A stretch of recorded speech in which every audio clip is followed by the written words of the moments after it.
Assalamu alaikum à toutes et à tous.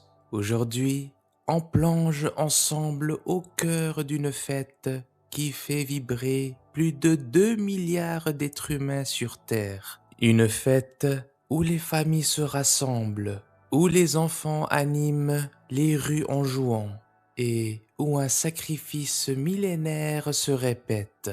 Oui, aujourd'hui, on parle de l'Eid el-Adha, la grande fête du sacrifice. Mais posez-vous la question, au-delà de l'ambiance festive, du partage et du fameux mouton, que se cache-t-il vraiment derrière ce jour unique?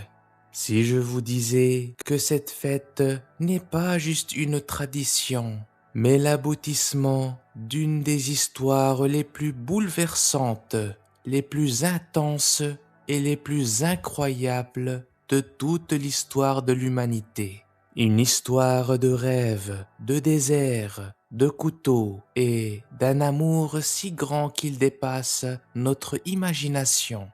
Restez bien attentifs, car dans cette vidéo, on va décortiquer les sources authentiques, les versets du Coran, des hadiths puissants. Et je vais vous raconter des anecdotes que vous n'avez probablement jamais entendues. Installez-vous confortablement et Yallah.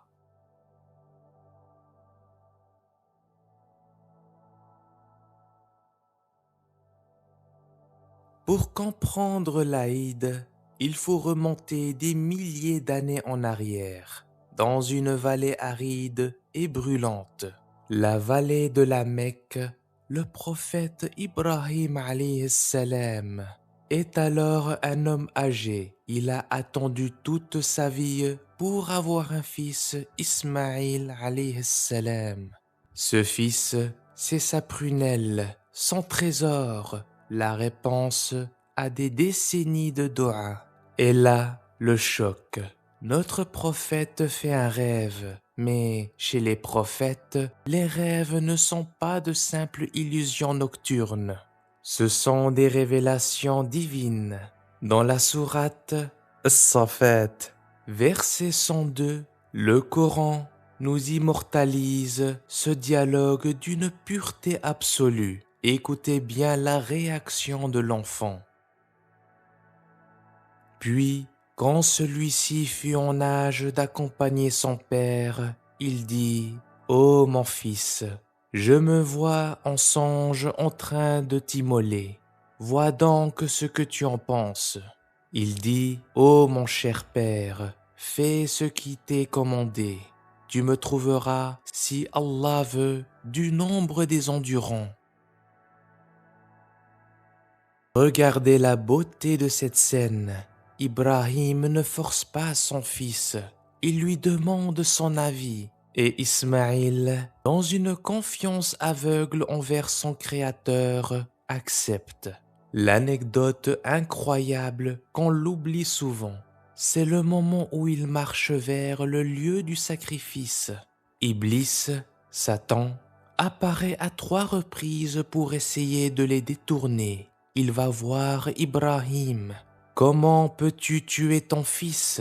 Il va voir la mère. Hajar, ton mari va tuer ton enfant. Il va voir Ismaïl. Ton père est devenu fou. Mais quelle a été leur réponse? Ils ont ramassé des pierres et les ont jetées sur Satan pour le chasser. C'est exactement de là que vient le rituel de la lapidation des stèles que les pèlerins font encore aujourd'hui au Hajj. Une famille unie contre le doute. Cette foi ancestrale nous rappelle qu'un cœur sincère et uni reste inébranlable face aux tentations.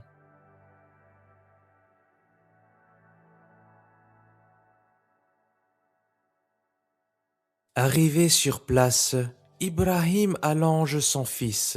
Il aiguise son couteau. Imaginez la scène, le cœur d'un père. Ismaïl lui dit même « Père, attache mes liens pour que je ne me débatte pas. » et baisse tes vêtements pour que mon sang ne t'éclabousse pas. Ibrahim passe le couteau sur la gorge de son fils, et là, rien. Le couteau ne coupe pas. Il réessaye, rien. Allah, le créateur des lois de la physique, a ordonné au fer de perdre sa propriété de trancher, tout comme il avait ordonné au feu de ne pas brûler Ibrahim des années plus tôt. C'est à ce moment précis que la délivrance divine arrive. Allah dit dans la suite de la sourate As-Safat, versets 104-107. Et nous l'appelâmes, ô Ibrahim, tu as confirmé la vision, c'est ainsi que nous récompensons les bienfaisants.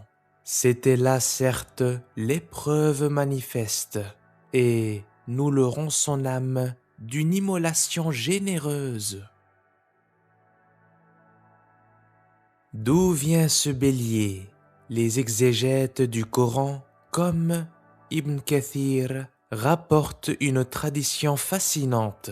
Le bélier envoyé pour remplacer Ismaïl aurait vécu 40 ans au paradis. Ce n'était pas un animal ordinaire, c'était le symbole ultime de la miséricorde divine. Quand tu es prêt à tout abandonner pour Allah, Allah te rend ce que tu as de plus cher et il a ajouté sa bénédiction.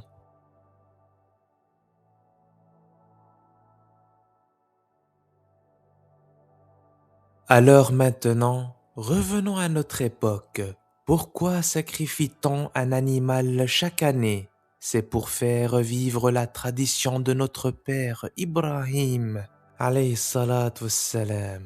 Et attention, ce n'est pas juste un barbecue géant en famille, c'est un acte d'adoration majeur. Le prophète Muhammad sallallahu alayhi wa sallam nous a montré l'importance spirituelle de ce geste.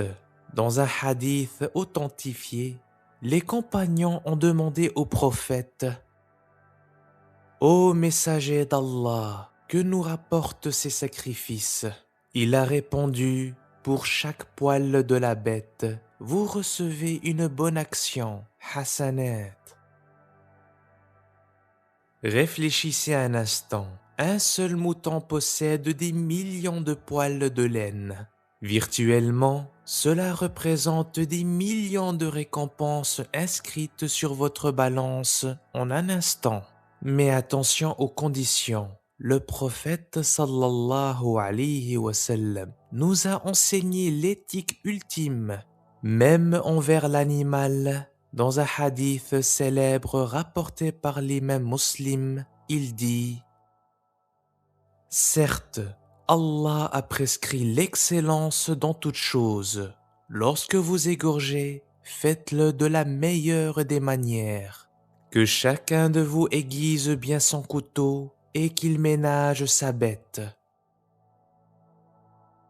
L'islam nous interdit de faire souffrir l'animal, de lui montrer le couteau avant le moment venu, ou de l'égorger devant un autre animal. C'est une leçon d'empathie et de respect pour la vie.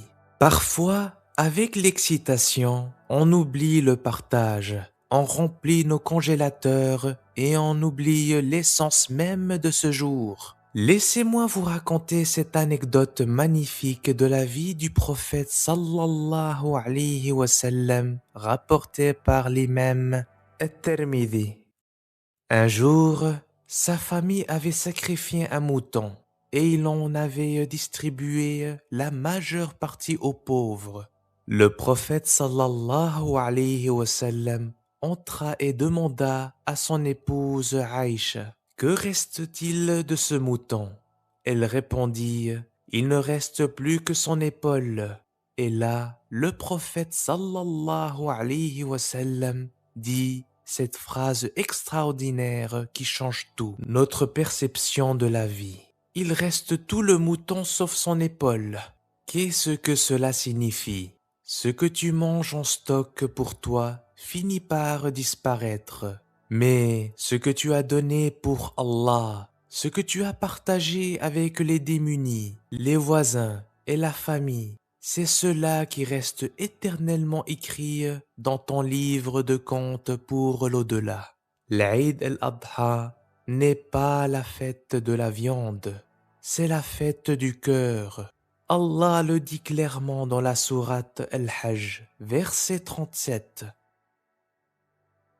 Ni leur chair, ni leur sang n'atteindront Allah, mais ce qu'il atteint de votre part, c'est la piété. L'Aïd al-Adha nous rappelle que peu importe l'épreuve que tu traverses aujourd'hui, aucune difficulté n'est trop grande pour Allah. Comme Ibrahim et Ismaïl, alayhum salam, place ta confiance en lui avec sincérité, patience et soumission, car derrière chaque sacrifice accepté avec foi se cache une sagesse immense, une miséricorde discrète et une délivrance que seul Allah connaît. Cet événement n'est pas seulement un récit du passé, c'est une leçon éternelle pour chaque croyant et croyante. L'histoire d'un père prêt à obéir à son Seigneur, d'un fils prêt à soumettre avec sérénité, et Allah qui n'abandonne jamais ceux qui mettent leur confiance en lui. Alors, même lorsque ton cœur est éprouvé, rappelle-toi que la lumière vient toujours après la patience, et que les larmes versées pour Allah ne sont jamais perdues, car celui qui s'attache sincèrement à son Seigneur trouvera toujours une issue, ici-bas ou dans l'au-delà. Inch'Allah wa ta'ala. Ô Allah, en ce jour béni de l'Aïd al-Adha, apaise leur cœur des éprouvés, soulage ceux qui portent des douleurs silencieuses, et accorde ta miséricorde à celles et ceux qui traversent des difficultés que nul ne connaît en dehors de toi. Ô Allah, facilite la vie des démunis, nourris ceux qui ont faim, accorde à ceux qui n'ont pas les moyens de goûter à la viande du sacrifice une récompense immense pour leur patience, et ne laisse aucun croyant dans l'humiliation du besoin.